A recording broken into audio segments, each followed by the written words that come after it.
be free.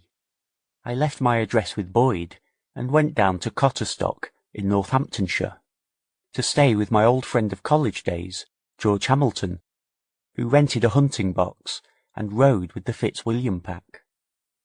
I had had a long-standing engagement with him to go down and get a few runs with the hounds, but my constant absence abroad had always prevented it until then.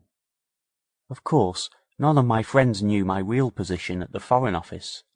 I was believed to be an attaché. Personally, I am extremely fond of riding to hounds. Therefore, when that night I sat at dinner with George, his wife, and the latter's cousin, Beatrice Graham, I was full of expectation of some good runs. An English country house, with its old oak, old silver, and air of solidity, is always delightful to me after the flimsy gimcracks of continental life. The evening proved a very pleasant one. Never having met Beatrice Graham before, I was much attracted by her striking beauty. She was tall and dark, about 22, with a remarkable figure which was shown to advantage by her dinner gown of turquoise blue. So well did she talk, so splendidly did she sing Dupin's Jeune Fille, and so enthusiastic was she regarding hunting, that, before I had been an hour with her, I found myself thoroughly entranced.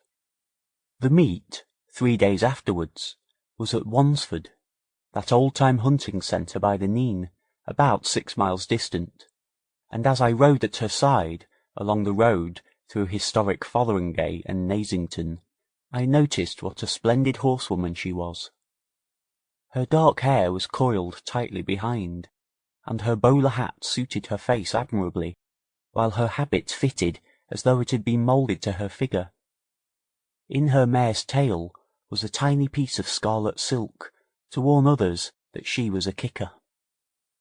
At Wansford, opposite the old Haycock, once a hunting inn in the old coaching days, but now Lord Chesham's hunting box, the gathering was a large one. From the great rambling old house, servants carried glasses of sloe gin to all who cared to partake of his lordship's hospitality, while every moment the meet grew larger and the crowd of horses and vehicles more congested.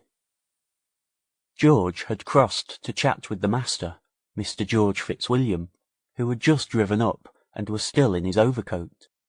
Therefore I found myself alone with my handsome companion, who appeared to be most popular everywhere.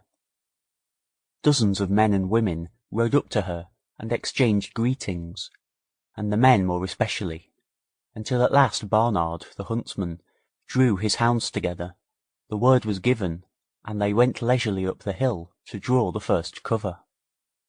The morning was one of those damp cold ones of mid-February.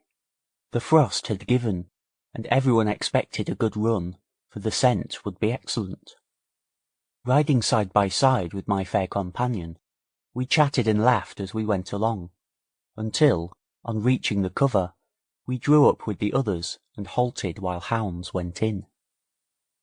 The first cover was, however, drawn blank, but from the second a fox went away straight for Elton, and soon the hounds were in full cry after him, and we followed at a gallop. After a couple of miles, more than half the field was left behind.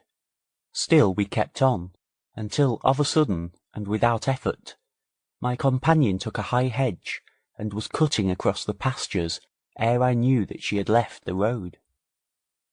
That she was a straight rider I at once saw, and I must confess that I preferred the gate to the hedge and ditch which she had taken so easily.